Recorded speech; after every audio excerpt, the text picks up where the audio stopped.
kung susundan natin ang ginawa ng mga ibang impeachment. Doon sa nagsasabi na may mga private prosecutor naman na i-appoint ang Kamara. With the principal goes the agent because the authority of the principal ceases by June 30. So, napag-usapan, tatawid ba ito? Tatawid ba ito sa susunod na Kongreso? Dating Senate President Soto kinontra ang bahayag ni Senate President Escudero na tatawid daw ang impeachment trial ni VP Sara sa susunod na 20th Congress. Marami talaga nag-ambisyon sa 2028 na maging presidente. Gagawa talaga sila ng paraan para ma-impeach si VP Sara. Ano rin karami siguro ang senador, ganong karami din ang opinion. Kung gano'ng karami ang abogado, ganong karami din ang magaling nilang basehan kung tatawid nga ba o hindi. Hindi nasiyahan si Senator-elect at dating Senate President Tito Soto sa pagbabalik sa Kamara ng Articles of Impeachment laban kay Vice President Sara Duterte. Mga judges is for issues lang for clarification. Ganun lang. Hindi. My position is that it will. Mr. President, Your Honor, allow me to read a portion of the deliberations of the Constitutional Commission on this matter.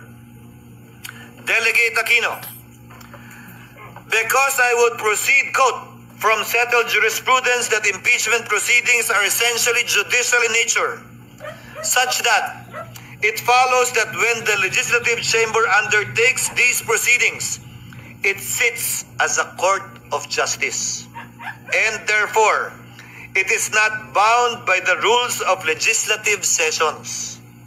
It cannot adjourn. Assuming that the session is adjourned, impeachment proceedings should not in any way be affected by the adjournment of the session. Delegate Romulo. That is not precluded from our proposal. If the Commissioner wants to make it explicit and to suggest amendments to that effect, I suppose I would not object. Our thinking is that if the Commissioner's premise is that it is like a court of justice, maybe an adjournment of the hearing will certainly not preclude it from continuing the proceedings on some other day. In other words, it could not lose jurisdiction just because of adjournment. Add to that, Mr. President, what the Minority Leader said during earlier sessions we've had.